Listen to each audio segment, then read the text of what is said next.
우리가 작년 중순에 낙찰받은 경매물건입니다. 한번 해드린 바 있었는데 오늘 이 부분 마지막이 이해가 안 가신다니까 오늘은 제가 조금 과하게 말씀드려보면 좀 빨리 부자 되는 방법으로 제목을 붙여갖고 한번 해보도록 할게요. 자, 현금 2억, 월세 600, 공동투자 낙찰 사례 이렇게 나왔고요. 이건 한번 한 거니까 빨리 갑니다. 자, 근린 상가고요. 건물 면적은 158평. 이 대지권은 제가 얘기를 안 하는 게 건물 면적만 얘기하는 게 대지권은 여러분 아파트 살 때 대지권 몇 평이에요? 이렇게 물어보세요. 잘 안 물어보시죠?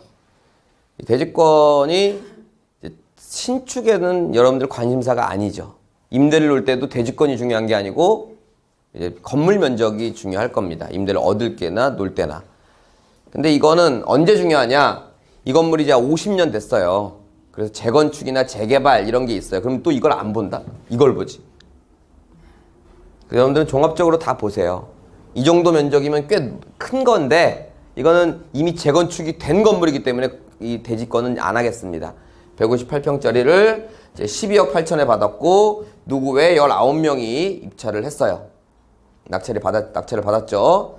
그래서 제가 항상 주장하는 건 언제 낙찰받느냐가 중요한 게 아니고 언제 잔금을 냈느냐 이겁니다. 2018년 6월 5일 날 잔금을 냈어요. 그래서 6월 5일 날 잔금을 냈으니까 6월 5일 날부터 이제 소유자입니다. 자, 이것도 한번 말씀드렸죠. 이건 뭐예요? 보증금 영수증이에요. 여기서 질문, 다 아는 질문이에요. 대답해 보세요. 내가 낙찰받은 금액은 12억인데 보증금은 얼마예요? 1억이에요. 뒷자리 96만 원은 뺄게요. 왜 그래요?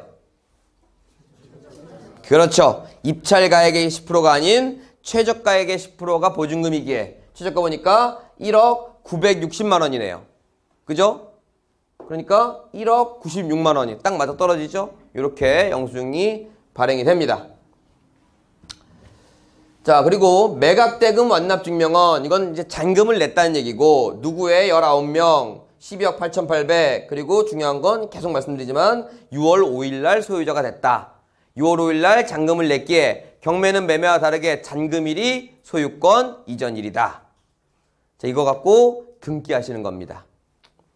등기 보겠습니다. 등기는 어떤 등기나 표제부가 존재합니다. 표제부는 부동산의 표시라고 해서 동, 번지, 면적, 용도, 기타 부동산의 표시가 나오는 거죠.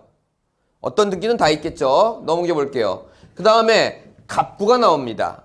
이것 또한 어떤 등기나 다 있습니다. 이건 뭐예요? 소유자에 관한 사항입니다. 소유자는 다들 있을 테니까 갑구는 나오겠죠. 쉽게 설명드릴게요. 갑구 다음에 뭐가 있어요? 을구가 있는데 을구는 돈 빌려 쓴 사항입니다. 그럼 또 질문 드립니다. 을구는 등기마다 반드시 존재한다. 아니죠. 아닐 수도 있죠. 우리가 보는 등기들이 대부분 을구가 존재하죠. 왜? 경매물건이니까. 하지만 일반적인 등기는 돈 안 빌려 썼으면 을구는 없을 수도 있다. 자, 소유권에 관한 사항입니다. 6월 5일이죠. 이건 잔금 낸 날과 동일하겠죠. 공유자 해갖고 여기 몇 명이 표시가 될까요? 왜 30명이래 또 20명 20명이 표시가 되겠죠. 20명 되면 한 3페이지까지 가요. 이렇게 되고 우린 을구가 있네요. 돈을 빌려서 샀단 얘기죠. 네, 을구가 있습니다. 이것 또한 6월 5일 그러니까 잔금일 때 사실 좀 바빠요. 여러분들은 아무것도 안 하지만 어디서 해요? 다 은행하고 법무사에서 막 바쁘게 다 처리해야 합니다. 우리 그냥 낙찰받고 그냥 나머지 돈만 갖다 내면 은행에서 처리하죠. 근데 원칙은 어떻게 되냐? 그때도 한번 말씀드렸죠? 은행과 여러분이 손을 잡고 가서 너 얼마 내? 내가 대출하고 내줄게 하고 돈을 낸 후에 뭐예요? 등기서류를 은행에서 뺏어가는 거죠. 그리고 제일 먼저 이걸 하는 겁니다. 6월 5일 날. 그리고 다시 주는 거예요. 네가 뭐 앞으로 돈을 빌렸어든 뭐라도 알아서 해. 이런 거죠. 그래서 11억 7천만 원의 채권 최고액이 설정된 겁니다. 이건 빌려 쓴 돈이라고 그랬어요? 아니라고 그랬어요? 아니라고 그랬습니다. 보통은 120에서 130% 정도 높게 설정을 하죠. 이런 질문이 와서 말씀드리는데요. 공동담보라고 있죠? 이건 뭐 다른 담보를 제공한 게 아니라 땅이 있으면 건물, 건물 있으면 땅 이런 식으로 이 부동산에 제공된 겁니다. 이 부동산은 얼마가 됐냐면 얼마가 된 게 아니고 얼마를 빌려 썼냐면 채권 취하금이 11억 7천이지만 사실은 9억을 빌려 쓴 거고요. 9억. 이자율은 이때 4.5%입니다. 그리고 임대사업자 등록증을 내고 이제 임대를 놨죠.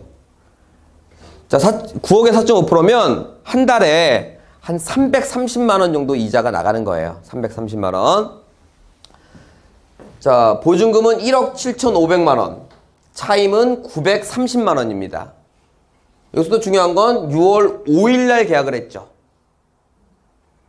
자, 여기서 이 교육 성공 사례를 여러분하고 좀 대입하면 안 되는 점을 한번 말씀드릴게요. 이 물건은 하자는 없어요. 하자는 없다 그래서 오늘 내가 잔금을 내면 오늘 계약이 된다 이렇게 오해하시면 안 됩니다. 빠르면 오늘, 최장, 맥시멈 한 반년 걸립니다. 계약을 하는 데까지. 그럴 수도 있다는 얘기입니다. 그래서 여러분들이 실제로 어떤 물건을 낙찰받고 명도나 재계약이 안 돼갖고 막 고생하시는 분들 계세요. 아, 지금 2달이 넘었는데 뭐 말도 없고 뭐 이런 얘기.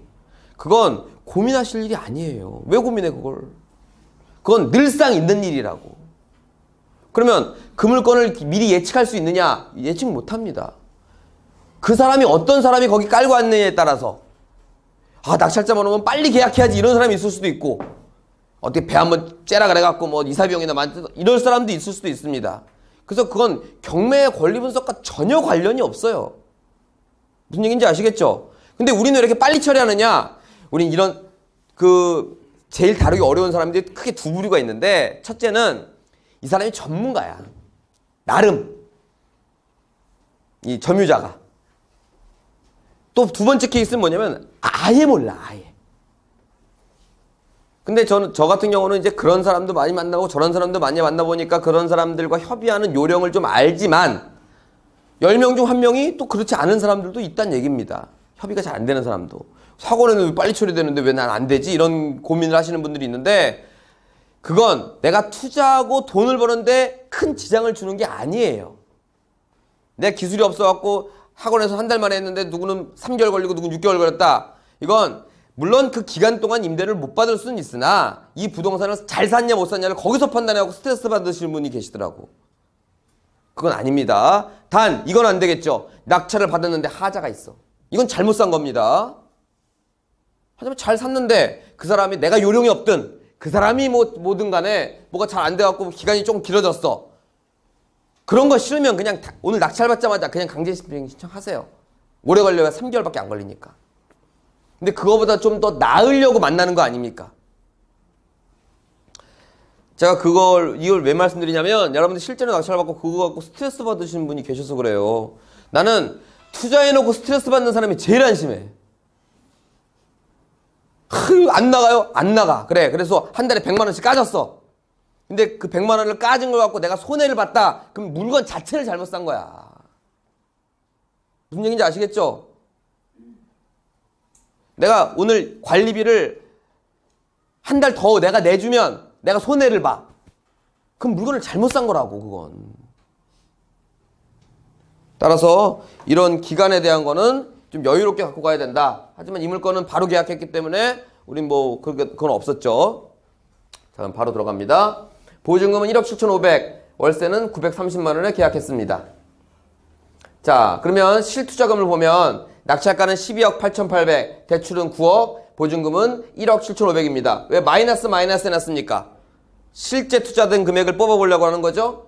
따라서 대출하고 보증금을 다 빼면 10억 7,500이고 다 빼면 2억 1,300만 원이 이 20명이 투자한 전체 금액입니다. 여기선 제가 뭐 말씀 안 드렸습니까? 세금 말씀 안 드렸죠? 제가 세금을 얘기 안 하는 이유가 뭘까요? 여러분들 더 기분 좋으라고.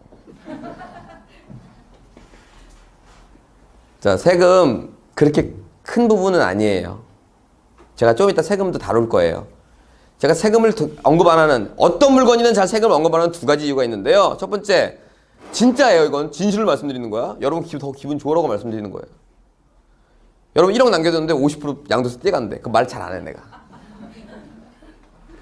자, 근데 제가 안 알려드리고 말 안 하는 게 아니니까 여러분 스스로 계산하셔야 됩니다. 두 번째, 여기다 세금을 더하니까 자꾸 어렵대. 제가 과거 투자 설명에는 다 세금 다 넣었습니다. 근데 뭔 말인지 모르겠대. 그래서 이게 스스로 뺀 거야. 빼고 할 수 있는 사람은 하시고 안 하시면 안 하시는데 투자의 부분에 대해서는 큰 영향이 없다. 앞으로 해볼 거예요.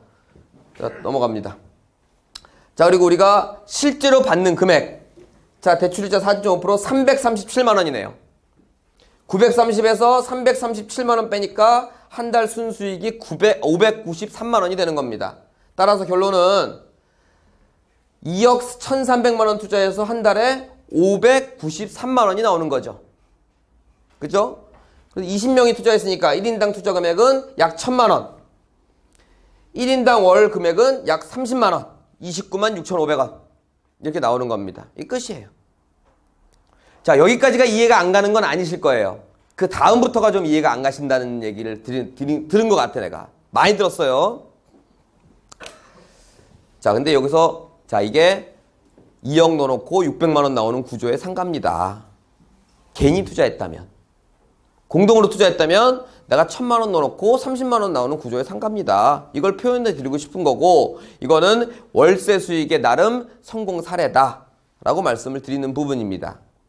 근데 제가 천천히 말고 좀 빠르게 부자가 돼보자. 그때 뭐라 했습니까? 20년에 50억 원 벌어보자 라고 그 부분이 이해가 안 가신다는 거야. 한 번 더 해드릴게요.